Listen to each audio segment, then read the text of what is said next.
Joining us early today. We have a very busy day, so we wanted to kick off the week right this morning after a great trip last week. It's good to see all of you back in Washington. This afternoon in the Rose Garden, President Trump, alongside First Lady Melania Trump, will sign the Take It Down Act into law. First Lady Melania Trump was instrumental in getting this important legislation passed.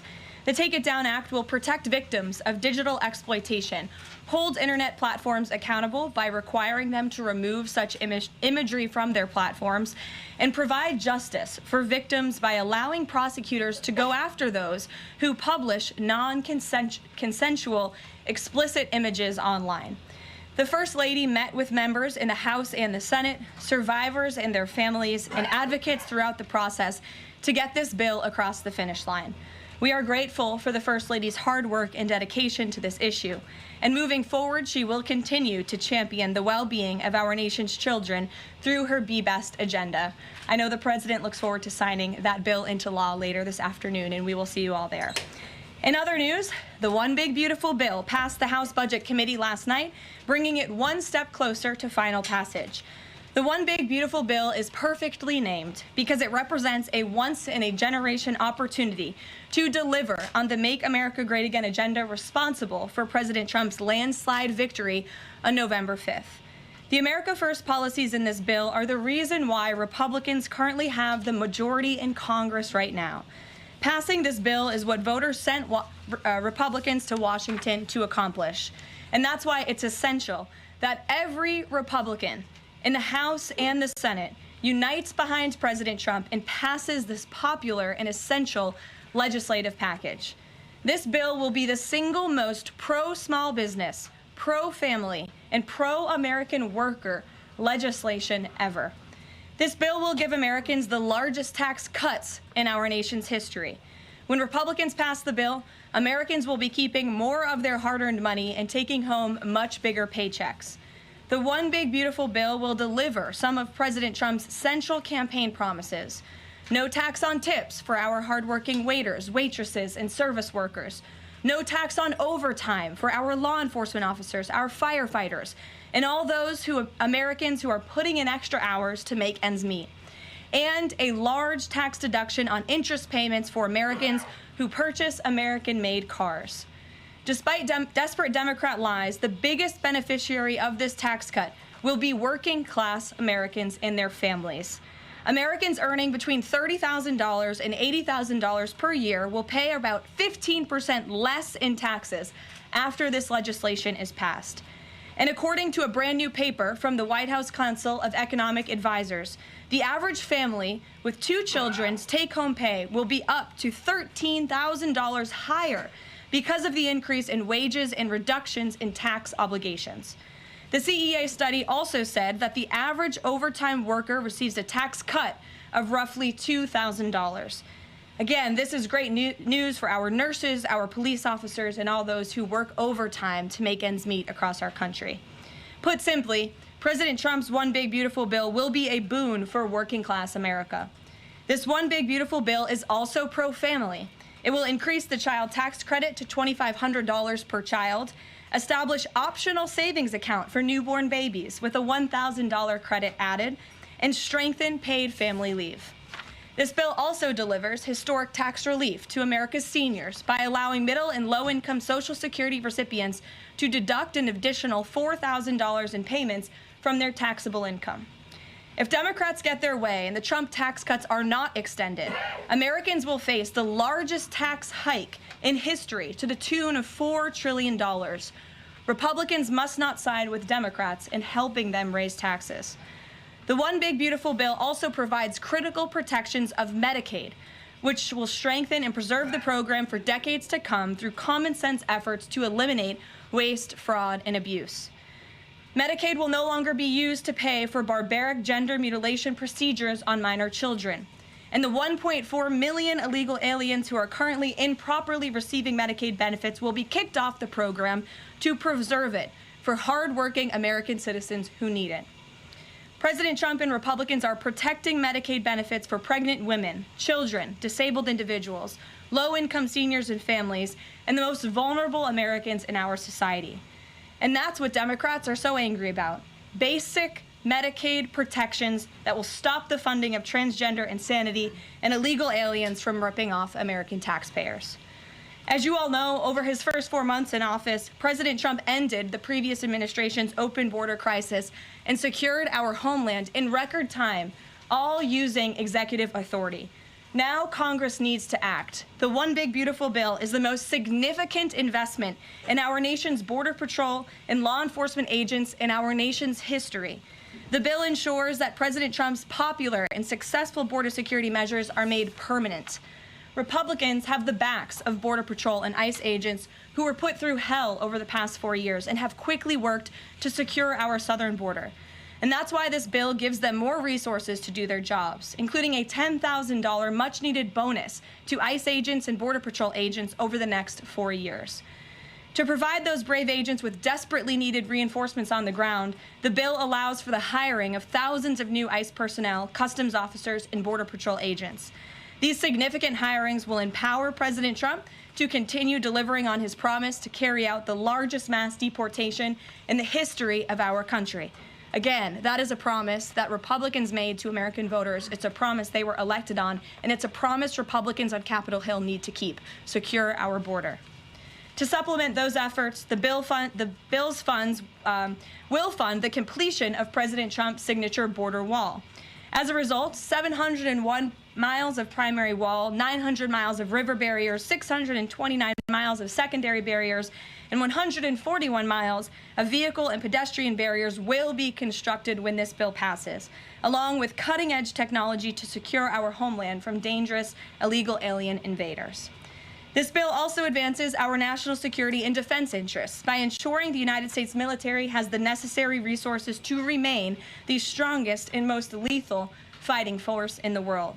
The bill will provide resources for the construction of President Trump's Golden Dome to safeguard Americans from potential attacks, give the Coast Guard resources to build more modernized ships, and the Air Force resources to acquire better planes. If all of those incredible things were not enough, the Big Beautiful Bill also finally modernizes air traffic control in America, a bipartisan issue. The bill will allow President Trump to deliver on his promise to overhaul and update our air traffic control systems to keep Americans flying as safe and efficiently as possible. The previous administration failed to act and do this themselves, despite repeated warnings from the GAO, which has resulted in unacceptable delays at major airports like Newark that the Trump administration is working hard to address. When the One Big Beautiful Bill passes, we will replace the current antiquated system, the FAA will enhance safety in our skies, reduce delays, and power the future of air travel in the United States. That's just some of what this historic legislation will accomplish. It is absolutely essential that Republicans unite behind the One Big Beautiful Bill and deliver on President Trump's agenda. There is no time to waste. Americans gave Republicans a once-in-a-generation opportunity to course-correct our country over many wrongs over the past 4 years. And Americans are counting on Republicans to work as hard as President Trump is in this White House every day on Capitol Hill. Send this legislation to his desk as soon as possible for his signature. Here in our new media seat today, we have Liam Cosgrove, the White House correspondent for Zero Hedge. With that, Liam, please kick us off. Thank you, Caroline. So my first question is on foreign policy. Sure. The president has made several moves towards peace in multiple fronts: India, Pakistan with the Houthis, talking with Iran and talking with Putin. Biden didn't even talk to Putin for the entire span of the war, which is crazy considering two nuclear powers were engaged in a proxy war. So I do admire these moves by the current president, I'll be honest. However, as of today, we are still funding both Israel's and Ukraine's wars. So can Americans expect to finally be done financing foreign wars at some point? Do you consider that one of the president's goals? Well, I think I can summarize the president's foreign policy agenda with 2 words: America first. And that means putting the American people and the American taxpayer first. And that's why the president is moving as quickly as he possibly can and working overtime to end these conflicts in both Israel and in Gaza, and also the Russia-Ukraine war. As you all know, the president will be speaking with Putin at 10 o'clock. He plans to call President Zelensky when that call concludes. I spoke to the president about that call at 10 o'clock. I don't want to get ahead of those very important important conversations, but of course you will hear directly from the president or me after those calls conclude today, so you can expect that. As for Israel and Gaza, the president continues to not only himself but his national security team engage in talks on both sides of this conflict. The president made it very clear to Hamas that he wanted to see all hostages released. And last week, when we were flying out of town, there was great news on that front with the return of Eden Alexander, who is the last remaining hostage in Gaza. So to answer your question, the president is always thinking about the American people, the American taxpayer first. He wants these conflicts to end, not just to save money, but most importantly, to save lives. Thank you. And my only other question for you is, so over the weekend, President Trump posted Truth Social a video highlighting what most people call the Clinton body count, which is the strange number of suicides that seem to happen in Clinton circles. I have a headline here from the Washington Post that said, Trump peddles false conspiracy theories tying the Clintons to several deaths. So I just wanted to highlight real quick, this wasn't in Trump's video, but this is from the Arkansas Times, and it's the death of Mark Middleton, who was a former Clinton White House aide, who was found dead on a Clinton Foundation property. And I'll just quote from the Arkansas Times. Middleton apparently shot himself in the chest with a shotgun and also hung himself from a tree with an extension cord. So I have no idea how somebody commits suicide that way, but if the Washington Post is here, maybe you can enlighten us as to how that was actually a suicide. So anyways, that's just a lead into my question about the most famous Clinton-related suicide, which is that of Jeffrey Epstein. There's still a lot of questions around that case. You've released phase 1 of the Epstein files. What was missing from that is any connection to his ties to intelligence agencies, and that's really the whole story, that not just trafficking young girls, but doing it on behalf of intelligence agencies, and even potentially as part of a blackmail ring with potential ties to the Israeli government. So for phase 2, when can we expect it? Will it have information pertaining to those aspects of the Epstein case? I know the Attorney General has committed to releasing those files. I would defer you to the Department of Justice on her timeline, but when she has made a promise in the past, she has kept it, and I'm certain that she will in this case as well. Rachel. Thanks so much, Karoline.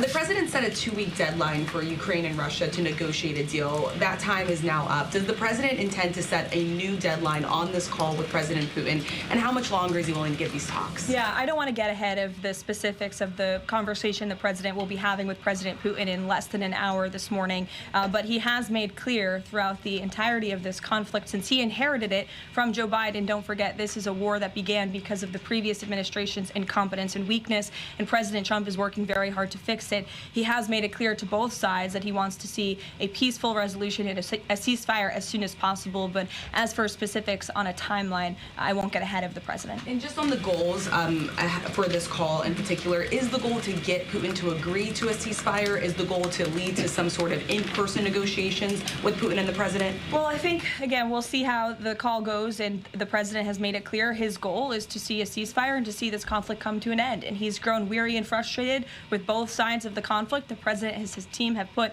an enormous amount of effort in solving this very complicated war that, again, began because of the last administration's weakness. Does he still want to meet Putin personally? I think the president would certainly be open to that, but let's see how this call goes today. What's the status of the secondary sanctions package? The president's been talking about that. You haven't imposed them yet, but is that still on the table? I think everything's on the table, yes. And again, I won't get ahead of the president in any commitments or decisions, but certainly it's something he's been looking at and discussing. Elaine. Hi, Ken. I want to ask you about the House budget bill. So does the president agree with Republicans behind this bill that Medicaid work requirements should be implemented as soon as 2026? So the president wants to preserve and protect Medicaid for Americans who this program was intended for, the most vulnerable in our society, pregnant women, low-income families, seniors, those who truly need these benefits. And it should be going to people who physically cannot work. We want to see able-bodied Americans at least working 20 hours per week, whether that's part-time or full-time, whether that's even looking for work or volunteering for 20 hours a week if they are receiving Medicaid. These are common sense provisions. These are common sense changes that were actually introduced by former Democrat President Clinton. They've been supported by every Democrat president since, including the previous president, Joe Biden. But again, these are common sense reforms to ensure that those that this program was intended for receive those benefits. And then just a quick follow-up. Is the president okay with this bill adding to the deficit? This bill does not add to the deficit. In fact, according to the Council of Economic Advisors, this bill will save $1.6 trillion. And the president absolutely understands and hears the concerns of fiscal conservatives and of Americans who want to get our fiscal house in order. That's what the intention of this bill is. There's $1.6 trillion worth of savings in this bill. That's the largest savings for any legislation that has ever passed Capitol Hill in our nation's history. The next bill that even comes close was $800 billion. That's less than half of the savings that we see in the One Big Beautiful Bill. And so the goal of this bill is to produce economic growth, to cut taxes, and to get our fiscal house in order. And this is the right step in the right direction towards doing that. Thanks. Edward. Yes, thanks. And then I'll go to you. Thanks, You're guys. welcome. I want to get the president's reaction to Moody's downgrading the credit rating of the United States. Sure. Well, look, the president talked about this over the weekend. The Secretary of Treasury also talked about it. When you look at the world has confidence in the United States of America and our economy once again. The president just last week secured trillions of dollars in investments from countries in the Middle East. We have seen trillions of dollars of investments flowing into our economy since the president took office. That is because America or people around the world have confidence in the United States of America. And if you also just look at the raw economic data that we're seeing, last week when we were out of town, inflation dropped once again. Oil prices are dropping, gas prices are dropping. The president has added nearly 500,000 jobs to the American economy already. So there's a lot of optimism in this economy, and the president disagrees with that assessment. And I want to ask you one more thing, if I could. On your Middle East trip, the United Arab Emirates is getting some of the most advanced AI chips, and there's agreements there.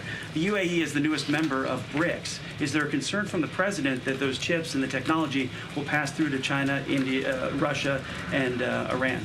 Part of going to the Middle East was to ensure that the United States, that this part of the region, our Gulf partners, know that the United States of America is there for them again, and that they should be investing in the United States, not in China. And these AI agreements, particularly the one the Secretary of Commerce signed in the UAE, has security guarantees to ensure that China is not getting the advantage, but the United States is getting the advantage when it comes to AI, and that the UAE and the U.S. are working hand in hand together to invest in this space. So you read the agreements, there are security guarantees, and this was a great trip for the country, no doubt. Go ahead. Thanks, Caroline. Prime Minister Netanyahu of Israel has said today that Israel will take control of all of Gaza. Is that a goal that President Trump is comfortable with or that he supports? I'll have to talk to the president about those comments as they just came, I believe, from the prime minister this morning, and I'll let him speak on that. The president has made it very clear he wants to see this conflict in the region end. He wants all hostages to be released. He was pleased that Eden Alexander was returned home safely to his loving family. The president spoke with Eden directly while we were traveling to the Middle East last week. As for the prime minister's comments, I'll let the president himself respond to those. Sure.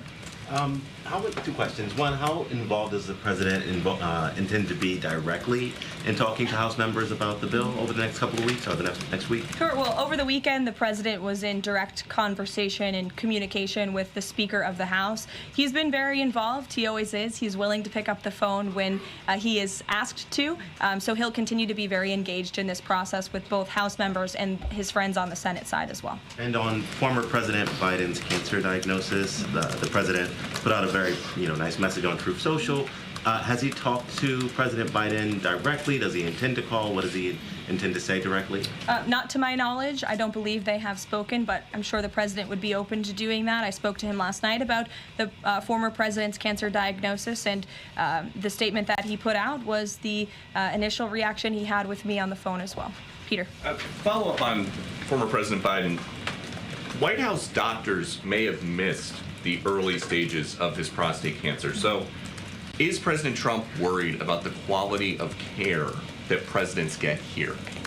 Not as far as President Trump is concerned. The White House physician we have here is phenomenal, and the team of physicians that take care of the president, particularly at Walter Reed Medical Center, are great. The president had his physical recently, as you know. He had perfect results. He's in very good shape. I think those of you who traveled to the Middle East with us last week can attest to the president's endurance. And by the way, I will add, we returned home from a very long and tiring trip last week, and on Saturday, where was the president? In the Oval Office working all day. He doesn't stop, he doesn't quit, he's in great health, and he trusts his physicians. Two more things. Putin ghosted everybody at these peace talks last week. As President Trump phones him today to try to figure out an end to the Ukraine war, does he think that Putin is the good guy or the bad guy? I'll let the president speak on that conversation later. He's made his feelings about both sides of this war quite clear throughout it. He wants to see it end. And the last one, what does President Trump mean when he says that Taylor Swift is no longer hot?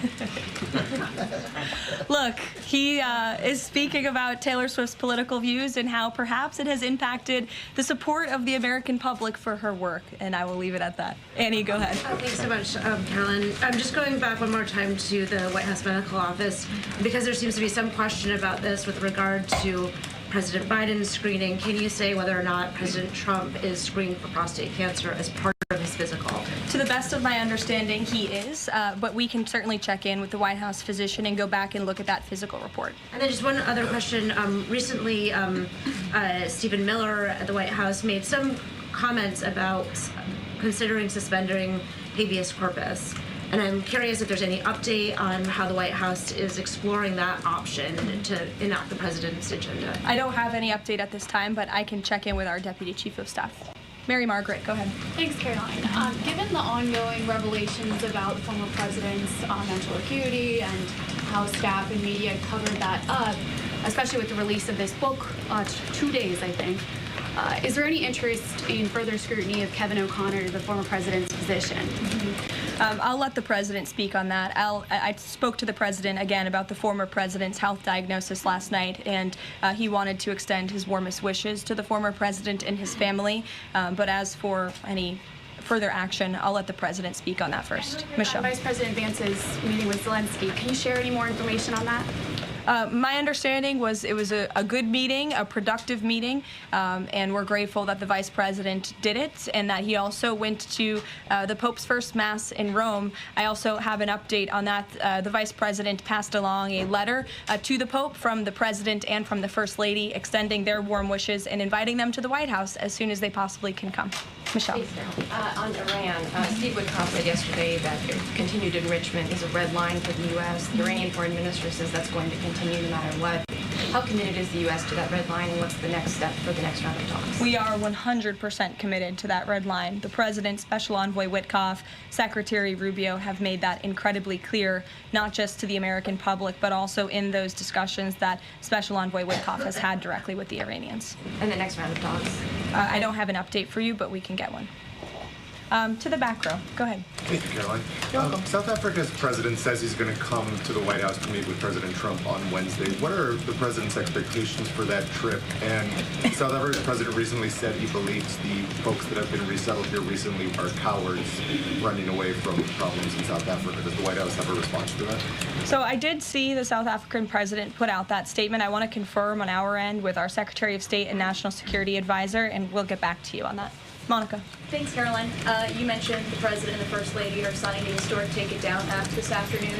I'm curious to know, what are some of the repercussions or consequences for these online platforms or perpetrators that won't comply with the act? Well, what this bill does, it takes the initial step to ensure that prosecutors are able to take down, that's why it's called the Take It Down Act, platforms that are allowing this sexually explicit content on their platform. So it gives them more leeway to go after them as they see fit. But as for specific repercussions, I would defer you to the Department of Justice of how they plan to implement this bill once it is signed later today. Brian. Yes, thank you.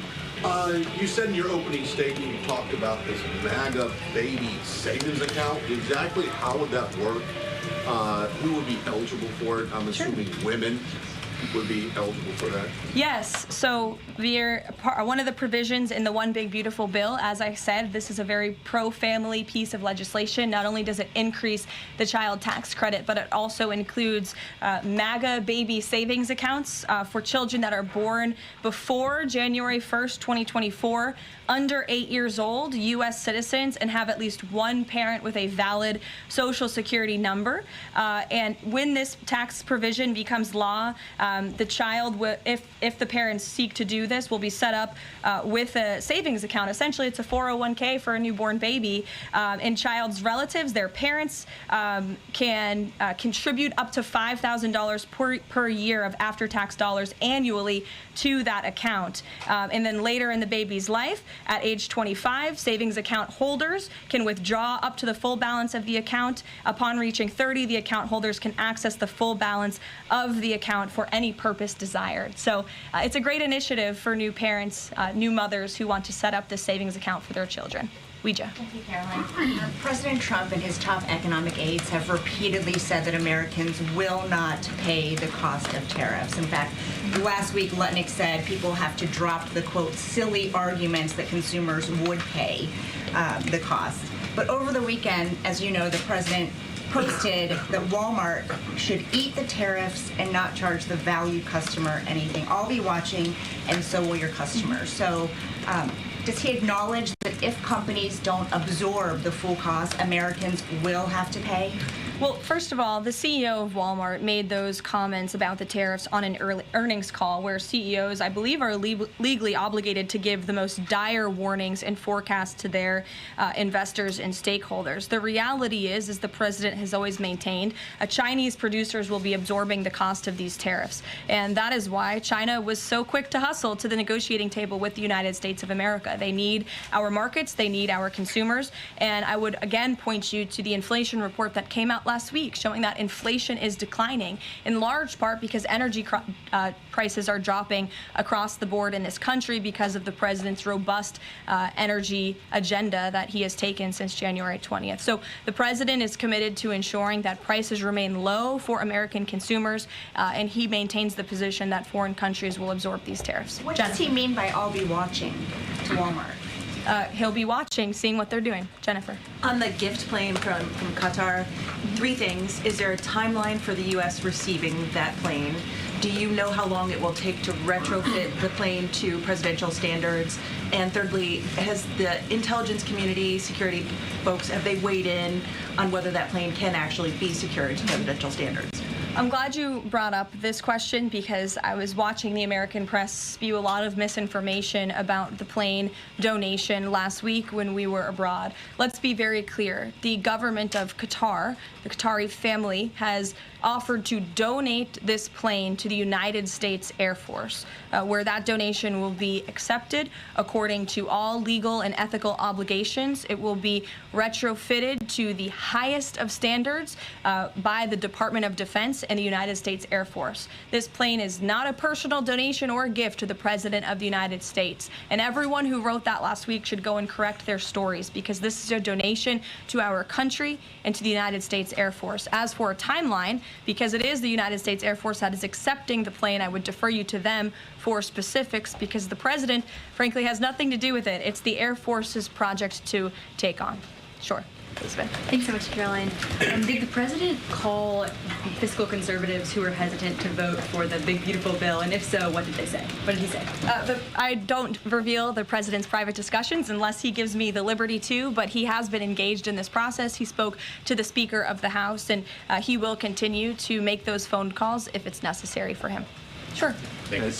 Thank you, Caroline. I'll go to both of you. Go ahead. Thank you. Any updates on Greenland? Will the president be making any trips, and do we have any details you can share with us? I don't have any future foreign trips to read out for you. We just returned home from one. But the president maintains the reasoning for Greenland's strategic purposes in the Arctic, and he continues to remain committed to the idea of obtaining Greenland in whatever means we can to advance our national security interests in the region. Sure. Thank you, Caroline. I have a question. Was Lebanon part of the discussions during the Middle East tour, and did you meet with any Lebanese representatives?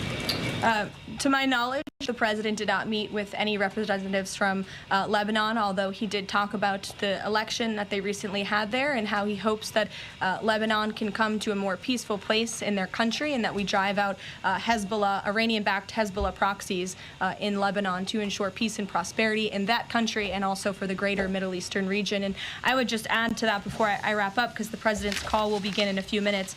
The president's historic tour to the Middle East last week truly reset our foreign policy agenda in that region. I think actually, in fact, the Washington Post had a headline, President Trump remakes U.S. foreign policy in the Middle East. And that's absolutely true. He took a courageous and bold step to lift sanctions on Syria. He strengthened our ties with our Gulf partners, and he put Iran into a very difficult position because the United States of America is back. And I will summarize the president's trip with an anecdote that I heard directly from a member of one of the foreign delegations. I asked him how hopeful their country was when they learned President Trump won the election. And he told me when President Trump won the election, it was like the lights turned on in a dark room. For the past 4 years to the rest of the world, America was dark. We were unresponsive. We did not pick up the phone. We did not return calls. All of that has changed under the leadership of this president. And I think the world saw that last week with this historic and wildly successful trip. And the work continues. The president will be speaking to President Putin at 10 a.m. and we'll have a readout for you after that call. And we'll see you in the Rose Garden at 3 o'clock. Thanks, guys. Thanks, Caroline.